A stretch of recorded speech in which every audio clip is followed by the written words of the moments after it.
علماء والينا والمسلمين. الله أكبر. In the Quran, just as in the Bible, the snake is a demon responsible for our exile from paradise. اللهم يا رب تغفر لنا ولوالدينا ووالدي المؤمنين يا رحيم يا غفور يا كريم بالحق. اللهم صل وسلم على سيدنا محمد وعلى آله وصحبه وسلم. Abdullah is an Isawi, a snake hunting expert. السلام على المرسلين والحمد لله رب العالمين. His existence is linked to the desert. He can walk for days looking for poisonous snakes. Abdullah belongs to the secret order of the Isawa. The Isawa are like exorcists. They help sick people to get rid of evil spirits which haunt them. And for this type of exorcism, Abdullah has to capture some demons. تعالي حصلتي تعالي حصلتي هانا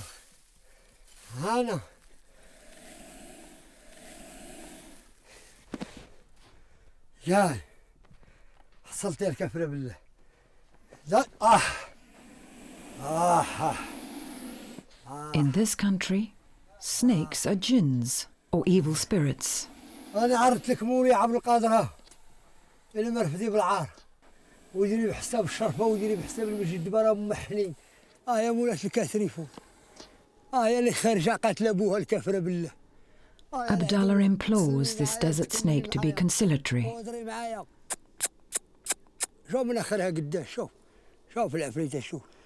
Thanks to the animal, Abdullah will be able to free the possessed of evil spirits. ولا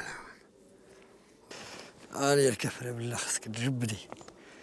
هاي جابك الله ورجال البلاد وحكمت فيك الحكمة وليدي الربانية. Daughter of Satan, you who were born to kill, help me to save people. يا بنيتي الناقة مالك حلا دخل. خلي تم زقاي والله يبرد سمك. Every year, dozens of animals die as a result of cobra or desert snake bites. The infected meat cannot be used, and the carcasses are abandoned.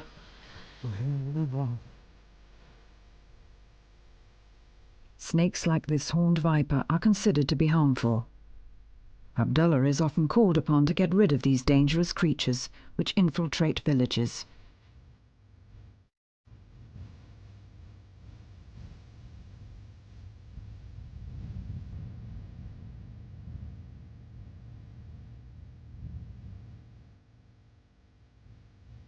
This evening, Abdullah will be leading an exorcism ritual.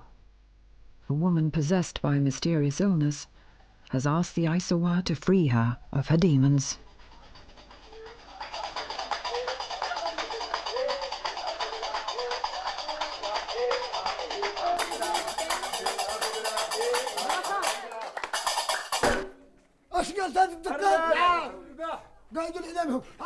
Abdullah asks everyone to help him with the operation.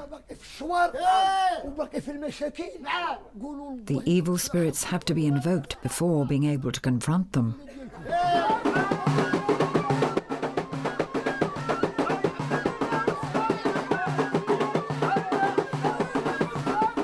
The possessed woman goes into a trance, closely followed by Abdullah and his fellow Isawa.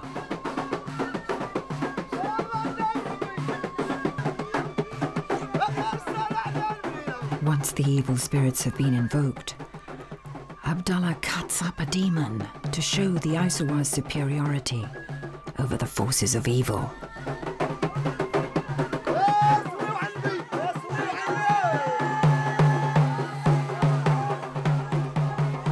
As in the Egyptian Book of the Dead, the demon snake is killed so that a soul may be freed.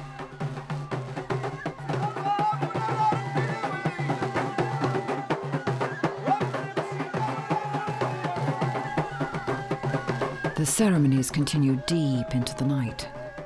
Several people decide to enter into a trance and confront their own internal demons.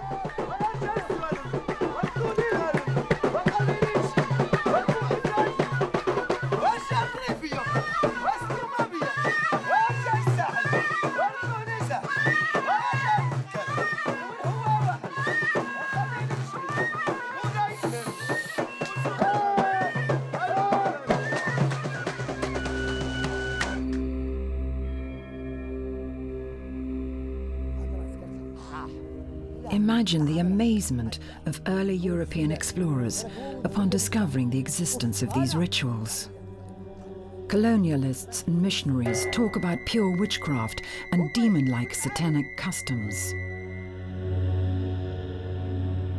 For more than 2 centuries, the Western world was beset with snake fantasies.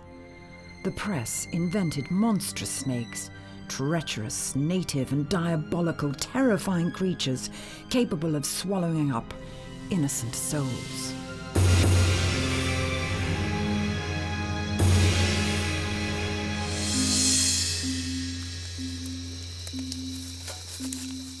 The gigantic size of some snakes, such as pythons and anacondas, has struck the collective imaginations of several generations of adventurers. How can one compare our nice little European vipers with these monstrous serpents? Some can be as long as 8 meters.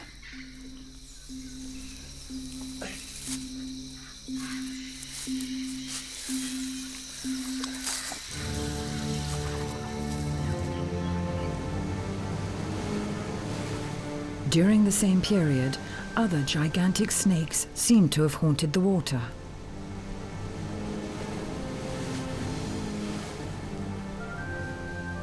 During the height of colonial expansion, hundreds of British sailors swore before God and the tribunal that they had seen with their own eyes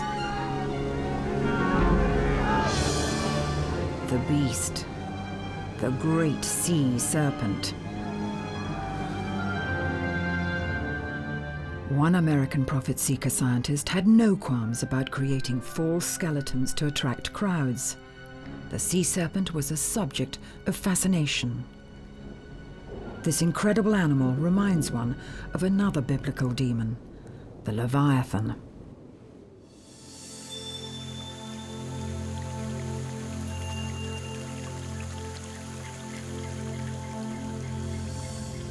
Man has always observed that some species of snake never venture far from streams or other sources of water. Snakes are cold-blooded animals. To warm their bodies, they need sunshine. Their skin, however, needs to be moistened, which is why we often see them near rivers.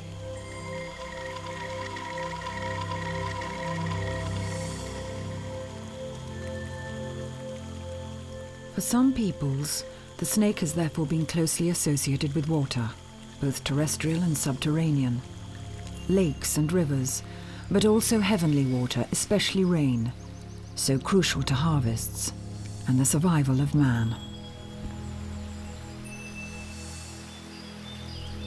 The snake has been perceived as a water spirit, a messenger capable of influencing the gods of water and fertility.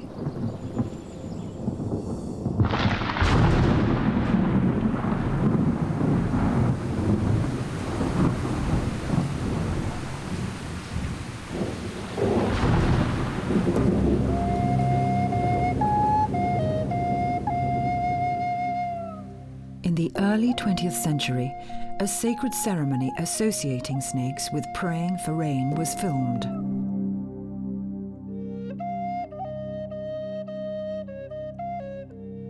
On these desert-like plateaus, men and women live in almost total isolation from the world, as if time had stood still. These people are the Hopi Indians, a deeply religious people with an out-of-the-ordinary spiritual fervor. Corn is crucial here. Without their meager harvests, the Hopis could not survive. Drought, however, is a constant threat, so in order for the corn to grow, they have to communicate with the rain spirits.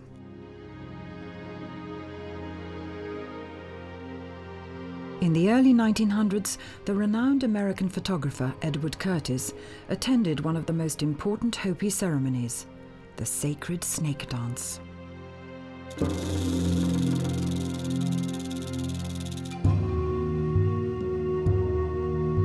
For 4 days we had been looking for snakes. We went out in a different direction every day. We stripped and smeared our bodies with red paint, which is considered the pollen of snakes. At the same time, the chief offered a prayer that the snakes would not harm us. Very quickly, our sacks were full of diamondbacks, sidewinders, bull snakes, whip snakes, but the majority were rattlers.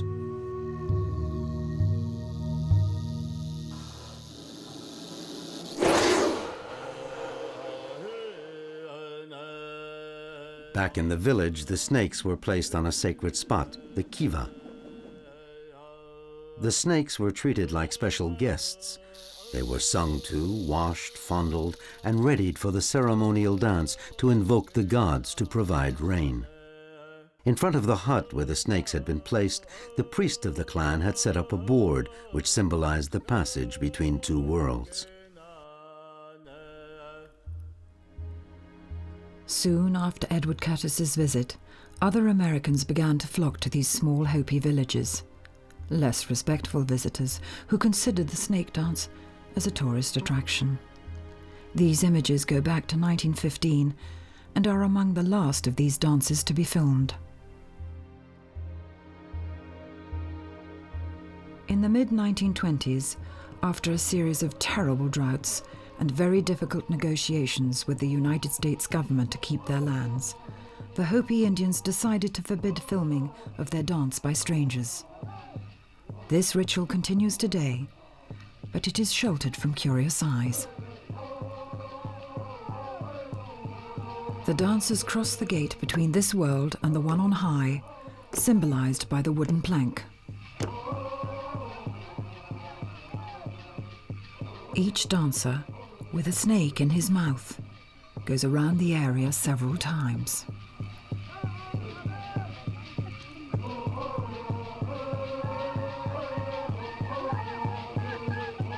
Although none of the snakes has had its fangs torn out, the plant-based potion in which the reptiles are washed must have anesthetizing qualities.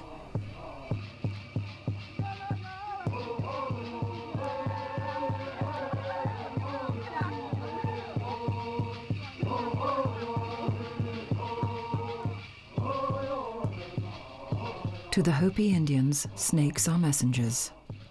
Once the ceremony is over, corn is thrown to them, after which they are released, in the hope that they can send a man's prayers for rain to the gods. If the ceremony was carried out with a strict respect for tradition, big dark clouds will soon cover the horizon.